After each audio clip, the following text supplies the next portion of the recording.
Dolicocéfalo. ¿Lo veis más o menos? Este sería dolicocefálico.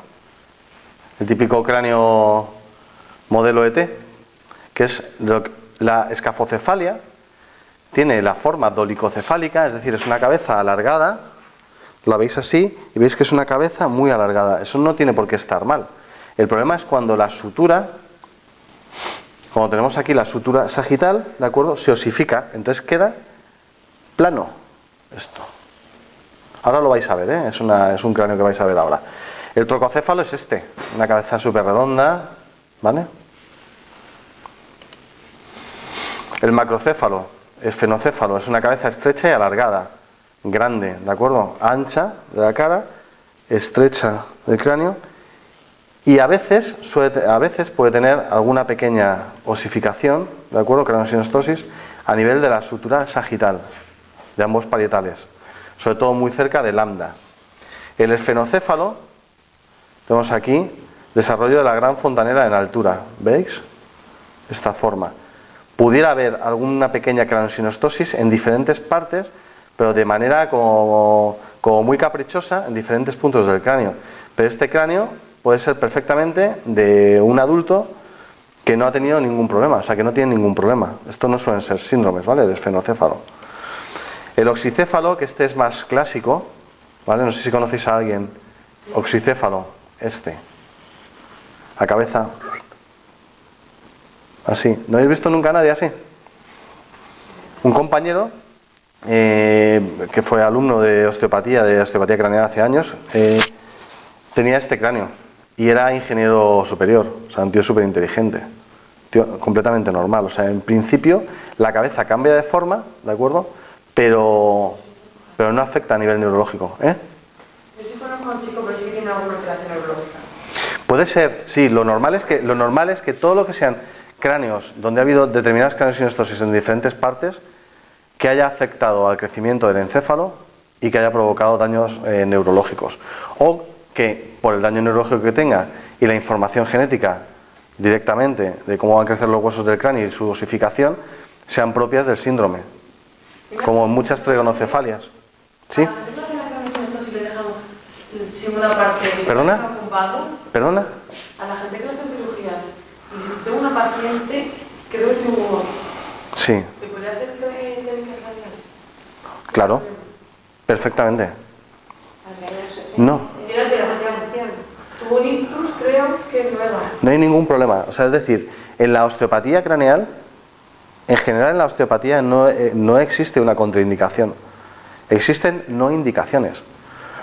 O sea, hay algo fundamental que es básico en la osteopatía y es que estás haciendo una evaluación, tratamiento al unísono.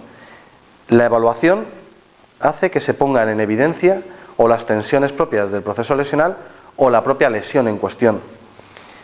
La propia forma lesional es la que te va a dar la forma en la que tú vas a tratar al individuo.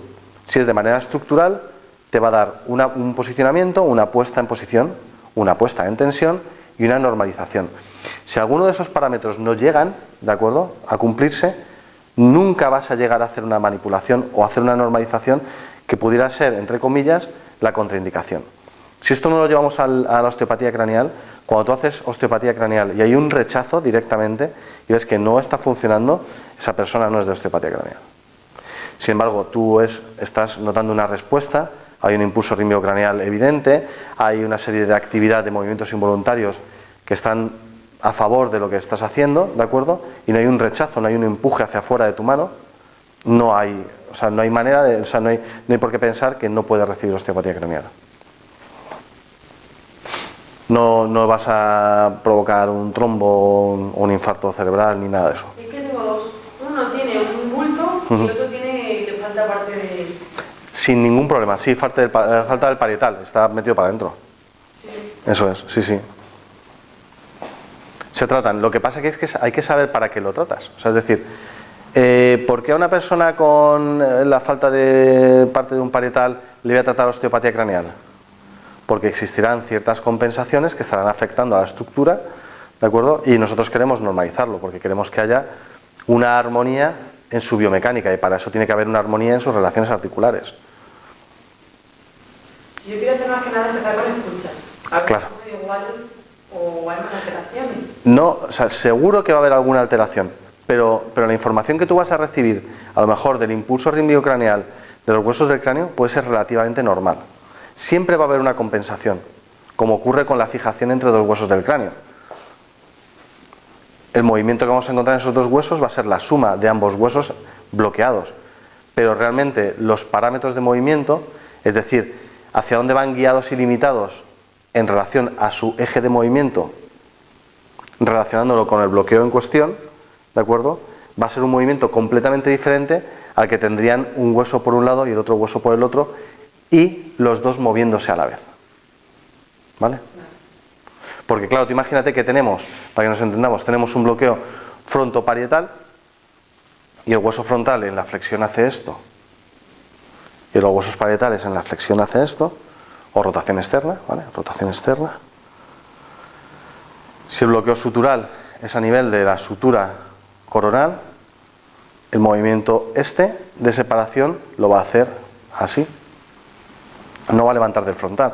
El frontal no va a hacer esto, va a hacer solamente esto. Compensará con otro frontal. Es decir, la suma de los dos del bloqueo, ¿de acuerdo? Del movimiento de los dos huesos será directamente relacionado con el bloqueo entre medias. Luego tenemos este cráneo, que es un cráneo platicefálico, que también es bastante típico. Vamos, yo tengo un colega que tiene esta cabeza. Pero es que si lo conocierais dirías, no, es que tiene esta cabeza, es que es así. Conozco más gente. No tiene por qué ser un problema. Si la cabeza cambia de forma pero no cambia de volumen, si deja que se desarrolle bien a nivel neurológico y no es el clásico cráneo deformado o malformado producto de un síndrome, no tiene por qué haber ningún problema. El esfenocéfalo, que ya habéis visto, y esta es la plagiocefalia. Mirad la oreja derecha. O sea, vamos, mirad la oreja izquierda. Esto es normal.